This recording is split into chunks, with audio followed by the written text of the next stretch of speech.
ধান নদী খাল এই তিনে বরিশাল।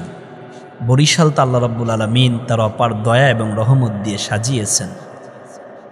মরহুম মাগফুর কোরআনের পাখি আল্লামা দিলাওয়ার হোসেন সাইদি রহিমাহুল্লাহ, তার জন্ম বরিশালে। চরমোনাই দরবার বরিশাল, সারসিনার দরবার বরিশাল, নেসরাবাদ দরবার বরিশাল, সেখান থেকে নিয়ে পাঙ্গাসিয়া দরবার বরিশাল। বরিশালকে আল্লাহ রাব্বুল আলামিন যেমন আলেম দিয়ে সাজিয়েছেন, অপরদিকে পীর মাশায়েখদের দরবার দিয়ে সাজিয়েছেন, যেখানে গিয়ে মানুষ আত্মার খোরাক নিতে পারে, মানুষের অন্তরকে তারা পরিশুদ্ধ করতে পারে। তাসকিয়ায়ে নফসের কাজ যেই জনপদের মানুষ বেশি করে যাচ্ছেন, সেই জনপদের নাম হচ্ছে বরিশাল। বৃহত্তর বরিশাল বিভাগের দ্বীপ জেলা ভোলা। ভোলা জেলার সদর উপজেলার পশ্চিম চর নওয়াবাদ এলাকার বাসিন্দা, খতিব, বক্তা, মুফাসসিরে কুরআন, মুহাদ্দিস, ভোলা দারুল হাদিস কামিল মাদ্রাসার সম্মানিত মুহাদ্দিস মাওলানা আমিনুল ইসলাম নোমানী রহিমাহুল্লাহ। আহারে, এত বড় মাপের একজন আলেম ছিলেন। আলিয়া মাদ্রাসা থেকে আলিম পরীক্ষায় সারা বাংলাদেশের ভিতরে তিনি ফার্স্ট হয়েছিলেন। কত মেধাবী, কত মেরিটোরিয়াস, কত দূরদর্শী একজন আলেমের দিন। দীর্ঘদিন পর্যন্ত ভোলা দারুল হাদিস কামিল মাদ্রাসায় বুখারী পড়িয়েছেন, মুসলিম পড়িয়েছেন, লক্ষ লক্ষ আলেম তৈরি করে গিয়েছেন। আলেম তৈরির এক নিপুণ কারিগর ছিলেন মরহুম মাগফুর আল্লামা মুহাদ্দিস মাওলানা আমিনুল ইসলাম নোমানী। আল্লাহ যেন তার কবরকে জান্নাতের নূর দিয়ে মুনাওয়ার করে দেন, আমিন। জীবন চলার পথে কোনো ভুল ত্রুটি যদি তিনি করে থাকেন, আল্লাহ তুমি তোমার এই কোরআনের পাখির দ্বীনি খেদমতের কারণে, হাদিসের খেদমতের কারণে, কোরআনের খেদমতের কারণে তাকে মাফ করে তার কবরের সাথে জান্নাতের দরজার সংযুক্ততা স্থাপন করে দাও, আমিন। আপনারা জানেন, সোশ্যাল মিডিয়াতে এই খবরটি দেখার পরে মানে কেন জানি আমি একেবারে স্ট্যাচুর মতো হয়ে গেলাম, দাঁড়িয়ে পড়লাম। ঘটনাটা কি? বয়স উঠে এত বেশি না, অল্প বয়স্ক একজন আলেমের দিন, তিনি এভাবে হঠাৎ করে মারা যাবেন আর তাকে মেরে ফেলা হলো। এই কাজটি কারা করল? কারণ এরকম একজন জাইয়েদ আলেম, সুবক্তা, মুফাসসির, মুহাদ্দিস, তার তো কোনো শত্রু থাকার কথা না। চোখের গোড়া বেয়ে বেয়ে পানি পড়তেছে। আল্লাহর কাছে দোয়া করেছে, আল্লাহ তুমি তোমার বান্দাকে মাফ করে দিও, তার খেদমতগুলো কবুল করে নিও। তাকে নির্মম নিষ্ঠুরতায় যারা হত্যা করেছে, খুন করেছে, আল্লাহ দোষীদেরকে তুমি জাতির সামনে উন্মুক্ত করে দাও। এবং ভোলাতে রাজপথে আন্দোলন হয়েছে, দোষীদের গ্রেপ্তারের জন্য প্রশাসনের কাছে বারংবার স্মারকলিপি দেওয়া হয়েছে। প্রশাসন কোনো ধরনের কুলু খুঁজে পাচ্ছিলেন না। গত 6 সেপ্টেম্বর নিজ বাড়িতেই খুন হন কোরআনের পাখি মরহুম মাগফুর আল্লামা আমিনুল ইসলাম নোমানী। হত্যার 1 সপ্তাহের ভিতরেও যখন হত্যাকাণ্ড কারা ঘটিয়েছে, এই হত্যার সাথে কারা জড়িত, প্রশাসন যখন কোনো কুলু বের করতে পারতেছিলেন না, তখন এক চাঞ্চল্যকর তথ্য উঠে আসে। নিহত আমিনুল ইসলাম নোমানী ছিলেন অত্যন্ত মেধাবী, বিনয়ী, ভালো মানুষ, সমগ্র বাংলার পরিচিত এক মুখ, মুফাসসিরে কুরআন, মসজিদের খতিব, একটি কামিল মাদ্রাসার মুহাদ্দিস। আল্লাহু আকবার। চাঞ্চল্যকর যে তথ্যটি উঠে এসেছে, তার পরিবার অর্থাৎ তার স্ত্রী নক করেছেন যে এই হত্যাকাণ্ডের সাথে তার সন্তান জড়িত থাকতে পারে। কারণ আপনারা দেখেছেন তার বড় ছেলে রিদওয়ান, আরে কি চমৎকার নাম, আল্লাহু আকবার। রিদওয়ানকে তার বাবা কত আদর করত, কত স্নেহ করত, কত মায়া করত। এই রিদওয়ান কেন সন্দেহের তালিকায় আসলো? এটা আপনারও একটা প্রশ্ন। সংবাদটা যখন আমি দেখেছি তখন আমারও একটা প্রশ্ন, যে নিহত মাওলানা আমিনুল ইসলাম নোমানী রহিমাহুল্লাহ তার স্ত্রী সন্দেহের তীর সন্তানের দিকে দিচ্ছেন। আমি প্রথমে ভেবেছিলাম যে ঘটনা কি, অন্য কোনো ঘটনা অন্যদিকে প্রভাবিত হচ্ছে কিনা, আল্লাহই ভালো জানে, আল্লাহু আলাম, আল্লাহ ভালো জানেন। কিন্তু আমি যখন বিস্তারিত দেখলাম তখন আমি নিজেই হতভম্ব হয়ে গেলাম। একটা সন্তান তার নিরাপদ জায়গা হচ্ছে বাবার বুক, একটা সন্তান তার জীবন চালানোর সবচাইতে বড় উপকরণের নাম হচ্ছে তার বাবা। মাত্র 17 বছর বয়স্ক এই রিদওয়ান তার বাবাকে কেমনে খুন করলেন? খুনের তথ্য যেভাবে এসেছে, মাওলানা আমিনুল ইসলাম নোমানী নিজে মেধাবী, সন্তানটাও মেধাবী হয়েছিল, প্রতিটি ক্লাসেই সন্তান রিদওয়ান ফার্স্ট হয়, কিন্তু বাবা তাকে খুব শাসনের জায়গাতে রাখেন। বাবা অনেক সময় ছেড়ে দেন, আবার টেনে ধরেন, কারণ সন্তানটা যেন বিপদগামী না হয়ে যায়। কারণ বাংলাদেশের অধিকাংশ আলিয়া মাদ্রাসার অনেক উস্তাদদের সন্তান যারা ভালো আলেম হতে পারে না, দাখিল আলেম পাশ করার পরে তারা জেনারেল লাইনে চলে যায়, বাবায় আলেম, সন্তান আলেম হয় না। এই জন্য আলিয়া মাদ্রাসার অনেক বদনাম আছে। অনেক আলিয়া মাদ্রাসার শিক্ষকেরা তার বাচ্চাকে মাদ্রাসায় পড়ান না, স্কুল কলেজে পড়ান, ধিক্কার জানে ওই শিক্ষকদের। আপনি আলিয়া মাদ্রাসাকে কলঙ্কিত করছেন। বহু উস্তাদ আছে। আমি এক মাহফিলে গেলাম, আমাকে বলতেছে, উস্তাদ জি আমার মেয়েটা এসএসসি পরীক্ষা দেবে, দোয়া করবেন। আমি বললাম, ভাইজান এসএসসি পরীক্ষা দেবে মানে দাখিল পরীক্ষা? কয় না, আমার মেয়েটা অমুক বালিকা মাদ্রাসায় পড়ে। আমি বললাম, আস্তাগফিরুল্লাহ, আপনি নিজের বাচ্চাকে আলিয়া মাদ্রাসায় পড়াতে পারেন না, অন্যের বাচ্চাকে আপনি দাওয়াত দিয়ে আলিয়া মাদ্রাসায় ভর্তি করাবেন? আপনি এটা ভাবেন কি করে? আপনার বাচ্চাকে যদি আপনি মাদ্রাসায় পড়াতে না চান, তাহলে আপনি অন্যের বাচ্চাকে মাদ্রাসায় পড়াবেন কিভাবে? অন্যের বাচ্চা জেনারেল মানুষ, তার বাচ্চাকে যে মাদ্রাসায় দেবে আপনি ভাবেন কি করে? পরে বললেন যে ভাই একটু ডাক্তার বানানোর নিয়ত। বানান, ভালো কথা। আলিয়া মাদ্রাসায় সায়েন্স আছে, আপনি দাখিল আলেম সায়েন্স পর্যন্ত পড়ান, এরপর আপনি মেডিকেলে পড়ান, ভালো। মাদ্রাসা ব্যাকগ্রাউন্ডের আমার বোনেরা, আমার ভাইয়েরা, তারা ডাক্তার হবে, ইঞ্জিনিয়ার হবে, জজ হবে, ব্যারিস্টার হবে, উকিল হবে, প্রশাসন হবে, বিসিএস ক্যাডার হবে, এটা আমরাও চাই, এতে মাদ্রাসার মান উজ্জ্বল হয়। কিন্তু আপনি মাদ্রাসার শিক্ষক, আপনার মেয়ে, আপনার ছেলে, তাদেরকে স্কুল কলেজ ইউনিভার্সিটিতে পড়ান, আপনি মাদ্রাসার বেতন খেয়ে মাদ্রাসার সাথে গাদ্দারি করেন। এখানে আমি আরেকটা কথা বলে যাই, ওয়ালাকাদ ইয়াসসারনাল কুরআনা লিযিকরি ফাহাল মিন মুদ্দাকির। আল্লাহ কোরআনকে সহজ করেছেন। আলিয়া মাদ্রাসায় পড়ালেখা করে দাখিলে পড়ে, অনেক মাদ্রাসা আছে 70 বাচ্চা কোরআন তিলাওয়াত করতে পারে না। কেন? এই যে আপনি মাদ্রাসার মুহাদ্দিস, আরবি প্রভাষক, সহকারী মৌলবী, আপনার বাচ্চা যে কোরআন পড়তে পারেন, আপনার মাদ্রাসার স্টুডেন্ট, আপনার বেতন নেওয়া জায়েজ আছে? আপনার বেতন হালাল হচ্ছে? কেন? আপনার কোরআন সাবজেক্টটা নাই, আরবি সাহিত্য নাই, আরবি গ্রামার নাই, এখানে হাদিস নাই, ফিক নাই, এরপর তো ইসলামের ইতিহাসের ভিতরে আরবি আছে। আপনার বাচ্চা ওই ইবারত পড়বে কিভাবে? আপনার তো উচিত ছিল আপনার মাদ্রাসার প্রত্যেকটি বাচ্চার জন্য প্রতিদিন 1 ঘন্টা করে আল্লাহর কোরআনের কিরাত জারি রাখা।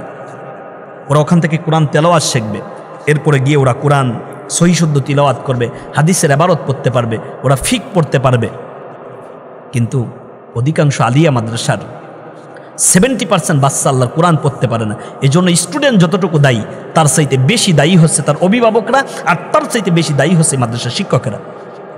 বেতন নিচ্ছেন, আপনি হারাম খাচ্ছেন। কোন আলিয়া মাদ্রাসায় দাখিল পড়ুয়া স্টুডেন্ট, সে যদি আল্লাহর কোরআন পড়তে না পারে, ওই মাদ্রাসায় যতগুলো উস্তাদ আছেন, আপনারা যারা বেতন নিচ্ছেন, আপনাদের কারো বেতন হালাল হচ্ছে না। ওই বেতন খাওয়ায় সন্তান মানুষ করবেন, ওটা হারামজাদা হবে। আমার কথা যদি আপনাদের কাছে তিতাও লাগে, লাগুক, কিছু যায় আসে না।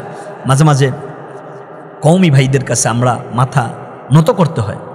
তারা বলে ফেলে যে হুজুর আপনাদের আলিয়া মাদ্রাসার উস্তাদদের তিলাওয়াতই তো সহি নেই, তা আপনার পিছনে নামাজ হবে কেমনে? তিলাওয়াত যদি সহি না হয় তার পিছনে নামাজ হয়? ইক্তেদা করা জায়েজ আছে? বলবেন যে আপনি ছোট মানুষ, এত ধমকেশ্বরে কথা বলতেছেন। না, আমি আমার কষ্টের জায়গা থেকে কথা বলতেছি, আমি আমার আবেগ ভালোবাসার জায়গাতে কথা বলতেছি। আমি আলিয়া ব্যাকগ্রাউন্ডের একজন তলবে এলেম, আমি আলিয়াকে হৃদয় দিয়ে ভালোবাসি। আমার আলিয়া যেন অন্য কোনো ভাইদের কাছে প্রশ্নবিদ্ধ না হয়, এজন্য আলিয়ার আলেমদের সচেতন হতে হবে। ঠিক এমন একজন সচেতন আলেম ছিল ভোলার দারুল হাদিস মাদ্রাসার মুহাদ্দিস আমিনুল ইসলাম নোমানী। সন্তানকে শাসন করতেন, আর সন্তান চিন্তা করতেন এটা তার স্বাধীনতাকে খর্ব করা হচ্ছে। কিছুদিন আগে বাবা সন্তানকে একটু ধমকালেন, শাসন করলেন, বুঝালেন, কিন্তু সন্তান চিন্তা করল যে আমার জীবনে স্বাধীনতার সবচাইতে বড় অন্তরায় হচ্ছে বাবা। বাবাকে হত্যা করার 2 মাস আগে সে নিজেও আত্মহত্যা করার চেষ্টা করেছিল। পরবর্তীতে বাবা মা চিন্তা করলেন একটা সেফ জোনে তার মামার বাড়িতে রেদওয়ানকে পাঠিয়ে দিলেন। এরপরেও রেদওয়ান সেখান থেকে মাদ্রাসায় আসে, বাবার মাদ্রাসায় রেদওয়ান পড়ে, কিন্তু বাবা কঠোর শাসন করে, বাবা খোঁজখবর নেয়, বাবা চোখে চোখে রাখেন। রেদওয়ান চিন্তা করলো যে এইভাবে যদি চলতে থাকে তো আমার স্বাধীনতা নষ্ট হয়ে যাবে। ছেলেটা free fire, PUBG, mobile addicted হয়ে গিয়েছিল। বাবা জানেন যে একটা সন্তান স্টুডেন্ট অবস্থায় যদি মোবাইলের নেশায় পড়ে যায় তার জীবন জৈবন এ দুনিয়া ধ্বংস হয়ে যায়, বরবাদ হয়ে যায়। বাবা শাসন করতেন। রেদওয়ান চিন্তা করলো যে হয়তো আমি মরব, নতুবা বাবাকে মারব। এই চিন্তার জায়গা থেকে নিজে আত্মহত্যা করতে গেলেন। আত্মহত্যা করেও তিনি বেঁচে থাকলেন, কিন্তু পথের কাঁটা হিসাবে মনে করলেন বাবাকে সরিয়ে দেওয়ার চিন্তা করলেন এবং সিদ্ধান্ত নিয়ে ফেললেন। তিনি দারাজ থেকে একটা ছুরি অর্ডার করলেন, ওই ছুরি দিয়েই বাবাকে হত্যা করলেন। এশা সলাতের পরে আমাদের এই মাওলানা আমিনুল ইসলাম নোমানি রহিমাহুল্লাহ বাসায় ঢুকে কম্পিউটারে কাজ করার জন্য বসলেন। একটু পরেই দরজায় করাঘাত করলেন। নোমানি সাহেব ভিতর থেকে বললেন, কে? বাহির থেকে বলতেছে, বাবা, আব্বু আমি তোমার রিদওয়ান। রিদওয়ান, তোর কলিজার মধ্যে কি তখনও একটু দাগ কাটে নাই? তোর অন্তরের মধ্যে তোর বাবার জন্য তখনও কি একটু মায়া লাগে নাই? তোর বাবা তো তোকে ভালোবেসে বুকে জায়গা দেওয়ার জন্য এই দরজাটা খুলে দিয়েছিল। তোর প্রতি কত মায়া।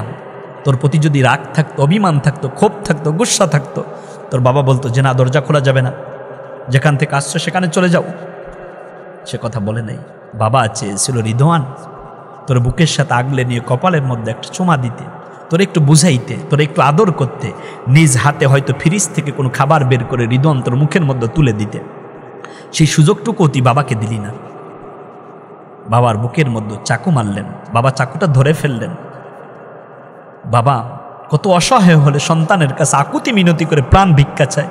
রিদওয়ান, বাবা আমি ভুল করেছি, আমি তোর কাছে ক্ষমা চাই, আমার জীবনটা ভিক্ষা দে, আমার প্রাণটা ভিক্ষা দে। রিদওয়ান বলল ঠিক আছে। যখন বাবা চাকুটা ছেড়ে দিলেন, রিদওয়ান আবার বাবার দিকে আক্রমণ চালালেন।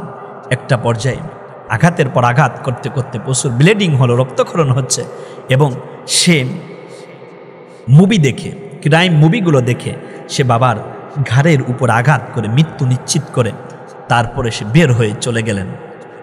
মৃত্যুর পরে পুরা ভোলাম সারা বাংলাদেশ আন্দোলন হলো, খুনিদের ধরতে হবে, দোষীদের গ্রেপ্তার করতে হবে, সর্বোচ্চ শাস্তি ফাঁসি কার্যকর করতে হবে। যখন একটি কুলুহীন হত্যা মামলা, প্রশাসন খুব ঘামিয়ে গেলেন, ঘাবড়িয়ে গেলেন যে কিভাবে এই হত্যা মামলার আসামিদেরকে খুঁজে বের করা যায়। পরে একটা পর্যায়ে মরহুম আমিনুল ইসলাম নোমানি সাহেবের স্ত্রীর দেওয়া তথ্য, সেই তথ্যের উপরে ভিত্তি করে রিদওয়ানকে গ্রেপ্তার করার পরে এরকম হত্যার চাঞ্চল্যকর ঘটনাগুলো জনসম্মুখে প্রকাশ হয়েছে। আহারে রিদওয়ান, তুমি কি করলে? তোমার বাবাকে হত্যা করলে, তোমার জীবনটা তো এখন নষ্ট হয়ে গেল। তোমার কত সোনালী জীবন ছিল, তোমার জীবনটা তো আলোড়িত হতো, তুমিও বাবার মতো একটি মাদ্রাসার শাইকুল হাদিস হতে, তুমিও অনেক মেধাবী আমি যতটুকু শুনেছি, কিন্তু তোমার জীবনটা এখন কারাগারের সাদ্যালে কাটবে, হয়তো ফাঁসি হয়ে যেতে পারে, নতুবা তোমার যাবজ্জীবন হতে পারে। কিন্তু তুমি বাবা নামক এই নেয়ামতকে শেষ করে দিলে নিজ হাতে। আল্লাহর কাছে কি জবাব দিবা? আজ বর্তমানে সমাজে যারা সন্তান আছো, অল্প বয়স, স্কুল কলেজে পড়ো, ভাই বোন, তোমাদেরকে আমি বলবো, মা বাবা কোনোদিন তোমাদের শত্রু না, মা বাবা তোমাদের খারাপ চায় না, সবসময় মা বাবা তোমাদের ভালো চায়। এজন্য মা বাবা যদি একটু রাগ করে, শাসন করে, মা বাবার উপরে অভিমান করে এরকম কঠোর কোনো সিদ্ধান্তের দিকে তোমরা যেও না। প্রয়োজনে মা বাবার সাথে পরামর্শ করো, দেখবে এতে বরকত পাবে, তোমার জীবন আলোড়িত হবে, আলোকিত হবে। আসলে একদিকে রিদওয়ানের জন্য অনেক মায়া, তার চাইতে বেশি মায়া মরহুম আমিনুল ইসলাম নোমানি সাহেবের জন্য। কারণ এই মানুষটার একটি আলোচনা আমি ইউটিউবে দেখতেছিলাম, তিনি খুব চমৎকার করে বলতেছিলেন, ভুলে ভুলে ভুলে ভরা, ভুলে ভরায়ে জীবন, একটুখানি ভুলের তরে কাঁদিতে হয় আজীবন।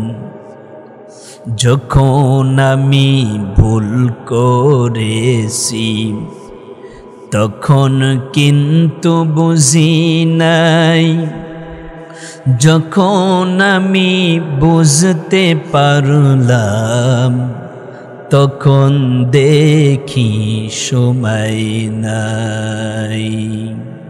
আরে এই কথা এখনো ভাসে আমার কানের ভিতরে। এই ভুল করতে করতে কোনো একদিন আমাদের মরণ হয়ে যাবে, ঠিক এই কথাগুলো এখনো সোশ্যাল মিডিয়া ইউটিউবে ভাসে। কিন্তু মরহুম আমিনুল ইসলাম নোমানী কবর দেশের বাসিন্দা। ভুলে ভুলে ভুলে ভরা এই জীবন একটি ভুল মানুষকে কোন জায়গাতে নিয়ে যায়, বাবাকে হত্যা করার মতো এক কবিরা গুনার দিকে নিয়ে যায় শয়তানের ওসওয়াসা। আসলেও ভুল থেকে শিক্ষা নেওয়া দরকার। ভোলার এই আমিনুল ইসলাম নোমানী হত্যার দিকে তাকিয়ে এদেশের যুব সমাজ, স্কুল কলেজগামী ছাত্রছাত্রী ভাই বোন, তোমাদের শিক্ষা নিতে হবে। মা বাবার শাসন যতই আসুক কখনো বাধা দিবে না। এরকম ভোলার এই হত্যাকাণ্ড থেকে তুমি শিক্ষা নাও। এরকম ভুল যেন তোমার আমার জীবনে না হয়। সন্তানের কাছে প্রত্যেক মা বাবা যেন সেভ থাকে, আর মা বাবার বুক হচ্ছে সন্তানের জন্য সবচাইতে উত্তম জায়গা। আসুন মা বাবাকে যথার্থ সম্মান করি।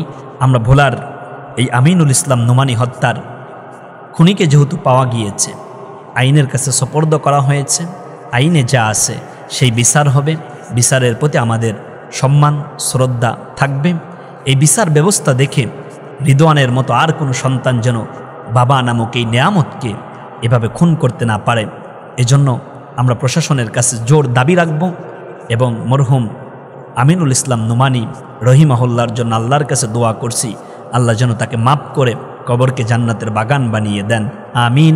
আসসালামু আলাইকুম ওয়া রাহমাতুল্লাহি ওয়া বারাকাতুহু।